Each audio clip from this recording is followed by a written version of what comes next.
Баршаңызға қайырлы күн. Бүгін сіздермен тоңмайдың жасалу жолын үйренеміз. Ендеше кеттік. Ол үшін бізге тек қана май қажет болады. Ол 4 түлік малдың қайсысынікі болса да бола береді. Менде қойдың іш майы мінекей, содан кейін сиырдың іш майы мінекей. Барлығын мұздатқышта жиналып қалған екен, соның бәрін шығарып, қазір осыны тураймыз.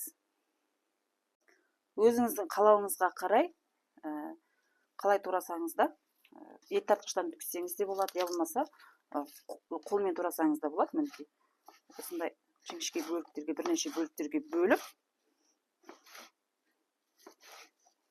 төртбұрыштап турасаңыздар да әдемі болады. Мінекей майда. Я болмаса ет тартқыштан өткізіп алсаңыздар болады. Мен уақытты үнемдеу үшін ет тартқыштан өткіземін қазір. Қыздар ет тартқыштан өткізу үшін, яғни көзіне сиятындай етіп, ірі көлемде турап аламыз. Ең алдымен барын турап аламыз, барлығын. Мінекей осындай ірі көлемде турап аламыздар.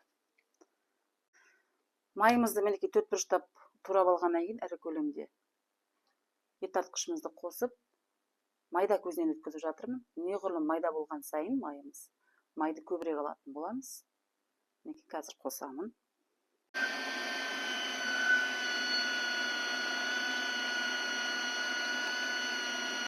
Майдың ішінде мынандай бездер болады, соны тазалап алып тастау керек. Ішінде кетіп қалмау керек. Мінекей. Солардың бәрін тазалап алып тастаймыз. Ұмытып кетпеңіздер. Бірге қуырылып кетпесін. Мінекей. Майда бездер де болады. Кейбір майларда жылғауық болады. Соның бәрін тазалап алып тастау керек. Мінекей мұқият қарап, сөйтіп турайсыздар.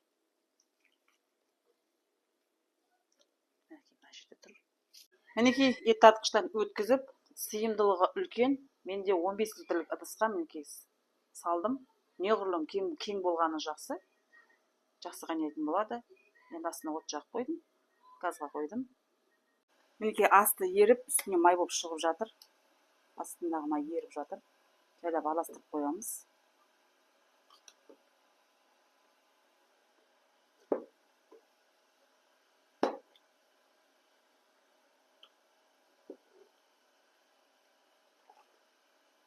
Араластырамыз.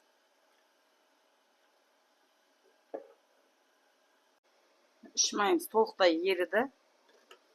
Енді бұның қайнағанын күтеміз. Бойындағы су бәрі кету керек. Қанша дегенмен тоңазытқышта тұрды, бойында су болады. Іш майдың соның барлығы кетіп, қоңыр түске айналғанша, яғни шұжығымыздың қоңыр түске айналғанша қайнатамыз. Майымыз сақырлап қайнап жатыр. Бетіндегі көбігін аламыз.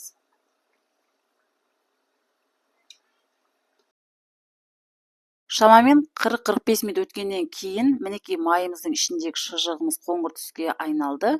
Яғни біздің майымыз дайын деген сөз. Енді шұжық кетпес үшін сыйымдылығы үлкен ыдысқа сита арқылы шұжығын бөлек, майын бөлек сүзіп аламыз. Мінекей.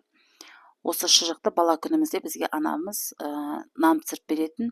Алдағы уақытта жасаймын, менің арнама жазылыңыздар. Мінекей шұжығын бөлек, майды бөлек сүзіп алдық. Енді бір түнге қалдырамыз. Мінекей біздің тоң майымыз дайын. Май қатып қалғандықтан, тоңып қалғандықтан тоң май аталған. Енді тоң майды күнделікті тамаққа қолдансаңыздар да болады.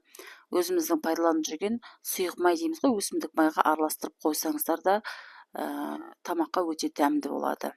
Сіздер де үй жағдайында жасап көріңіздер. Менің арнама жазылуды ұмытпаңыздар. Сіздермен болған Айгүліктің асханасы.